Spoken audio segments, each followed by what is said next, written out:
I'm just about to get onto the ferry. I'm here in Dover, just having driven down from Manchester this morning, and in the back of the van I've got my 4 precious watercolours, which I'm taking to the little village of Ur, where I'm going to meet the Wilfred Owen Association of France, and that's going to meet tomorrow at 12 o'clock. And I've been in touch with the mayor, Jacques Duminy, and I'm going to be made welcome there, and I'm hoping someone is going to sort of adopt me with my watercolours.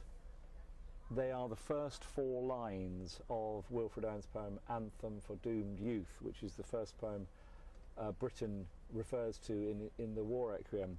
What passing bells for these who die as cattle? Only the monstrous anger of the guns, only the stuttering rifles' rapid rattle can patter out their hasty orisons. And here I am setting off for Calais, Dover in the background. Funnily enough, I'm making the sort of same journey as Wilfred Owen did in 1918 when he went to the Western Front again. And I'm going to the place where he spent his last night before he was killed the next day, trying to cross the Sambre-Oise Canal. The boat is full of kids going to, I don't know what, on holidays, school trips. Lots of laughter and joking and what have you. I suppose it might have been a bit like that on the original troop ships that came over with the soldiers to the Western Front. No mockeries now for them, no prayers nor bells, nor any voice of mourning save the choirs, the shrill, demented choirs of wailing shells, and bugles calling for them from sad shires. And the watercolours I'm going to leave in Ur to be weathered by northern French weather. The worst thing you can do with a watercolour is to leave it in direct sunlight, and there's plenty of gouache on these things as well, and the worst thing to do with gouache is to let it get wet. What candles may be held to speed them all? Not in the hands of boys, but in their eyes shall shine the holy glimmers of goodbyes.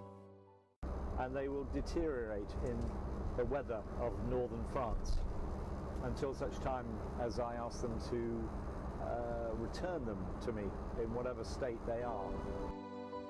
The pallor of girls' brows shall be their pall, their flowers the tenderness of patient minds, and each slow dusk a drawing down of blinds. Behind me, where the tree is the point where Wilfred Owen and his company were ordered to cross the canal. On the other side, the Germans hadn't retreated, even though the armistice was days away. They were there with their murderous machine guns that were just picking anybody off who tried to get the flotation pontoons into the water. And there were many soldiers who died in the water. Where exactly Owen was shot is a bit unknown. But they never got across. It was futile. All a poet can do is warn. I'm collecting the soil here from, well, pretty well, they say, the spot where Owen was killed, and I'm going to mix this in with some of my paints, my acrylics, back in Manchester. And it's a small recognition. It's not site-specific work, but I'm taking a bit of the site back with me to make it specific. So at least I found out where Owen spent his last days.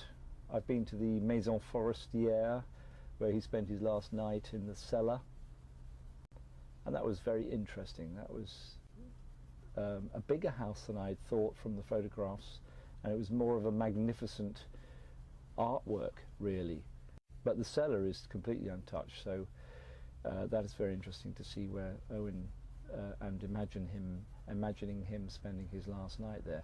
But to see where Owen died, it needs still a lot of imagination to conjure up for someone like myself, who's never been in that sort of danger under gunfire. Machine gun fire sounds even worse to me.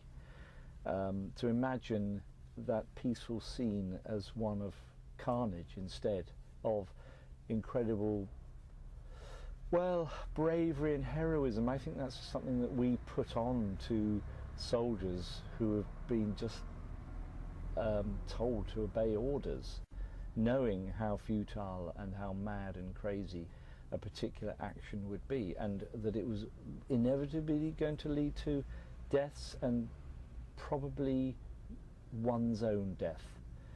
And I can't imagine that.